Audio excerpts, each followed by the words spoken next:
So over the weekend, I watched Venom: The Last Dance, which is the third and final installment of the Venom movie franchise.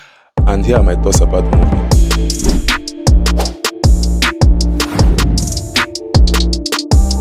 Hi everyone, Ezugo here and welcome back to my channel.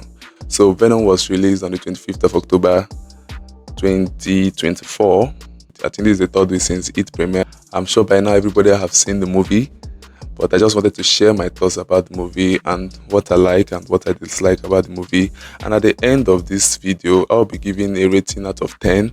So better stick to the end so that you can know what I'll be rating this movie with. I need to give a warning that this video is going to have a lot of spoilers in it. So if you don't want to be spoiled, or if you are not into such things, then it's better skip this video or you avoid it entirely. But if you don't mind about that, or if you don't care, or if you've seen the movies before, then welcome to this channel. I need to make it clear that I am not a comic book fan. I'm not a hardcore comic book fan, so I'm not the type that would want the movie to stick to the comic book and adapt it exactly as it is in the comic book. So I'll be rating this movie based on it as just a movie, and I won't be comparing it with the comic books and things like that. So I just needed to be clear about that. So the Venom movie is a genuinely fun movie.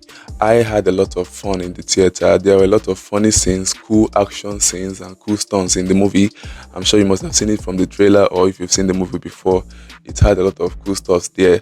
I think we saw a Venom frog, a Venom fish, a Venom horse, and even a Venom parachute, by the way. And I also love the fact that we saw a whole lot of other variants of the Venom, like we saw a green, a purple, a brown Venom in the movie. So if you are into other variants of the Venom, then you got a full dose of that in the movie. Then I also love the comedic dynamic between Eddie and the Venom. Of course, it's not a Marvel movie or even a Venom movie if it doesn't have any comic element to it. So I am fully on board with the comedy that I saw in the movie. I don't know if the producers intended that scene to be funny, but it was funny to me. There was a scene where General Stickling, which was played by Chiwetel Ejiofor, was sent on a mission to go and apprehend the Venom and Eddie. And in the process of the mission, he lost 4 of his guys and wasn't able to apprehend the Venom itself. He called the doctor at the research center and to inform the doctor that he lost 4 of his guys in the process, and all the scientists could ask was if he got a sample of the Venom. That scene really showed how net scientists can be emotionally detached from realities and things happening around them, especially when they are so focused on their research. I laughed so much in that scene in the theater. I didn't know that I had some level of emotional connection with Eddie and the Venom in this movie until the third act. There was a scene where Venom had to sacrifice himself to save Eddie and the world at large, and I was surprised when I had some emotion in that scene, and it's a welcome surprise, by the way. First issue I had with the movie is that I personally had no emotional connection with any of the characters except Eddie and the Venom. For instance, Dr. Teddy, which was played by Joan Temple, had a background scene where she had some bonding with her brother when they were little, and immediately after that bonding, the brother got struck by lightning and he died on the spot. That scene was meant to add some flesh to the Doctor character, but I didn't really had that connection from that scene. Maybe because they didn't spend so much time on that scene, or they didn't add much to it. After that, we didn't get to know more about what happened really. So I think the absence of more of those background scenes made me not to be so much emotionally attached to any of the characters in the movie. Don't get me wrong, the actors are wonderful in this movie, but I think the characters were written in a way that didn't spark up any emotion from the audience, or at least me, in my opinion. Another issue which I had with the movie is that the stake wasn't as high as expected, especially for a movie which was meant to be the third and final installment of the Venom franchise. A third and final installment is meant to have so much high stake, and I feel like it didn't have that much of that.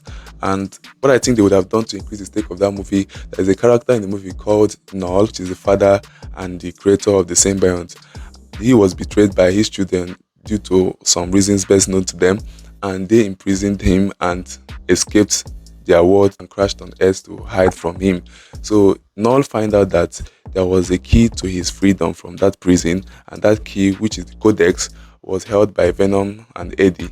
So he sent his troop soldiers to go and retrieve it, And I feel like what they would have done that would have increased the stake of that movie is by making Null himself to actually get a hold of that codex and get himself freed from the prison. And that would have increased the stake of the movie and probably increased the final battle or make the final battle more intense and action filled. So this is what I feel they would have done to have increased the stake of that movie, especially for a movie which is meant to be the final installment of the franchise. So yeah, those are my thoughts about the movie. And for my final rating, drum roll please, I'll be giving the movie a 6.5 out of 10. So yeah, that's my final review about the movie Venom The Last Dance. And if you agree with my rating, you can give a thumbs up in the comment section. And if you don't agree with my rating, then you can write about it in the comment section and I'll be sure to respond to them as soon as possible. If you have other movies that you would like me to review or rate, you can leave the name of the movie in the comment section and I'll do my best to create videos about them. Also, don't forget to like and subscribe to this channel because I'll be doing more and more videos like this. I'll be reviewing more movies and TV shows. So I will see you in the next one. Cheers.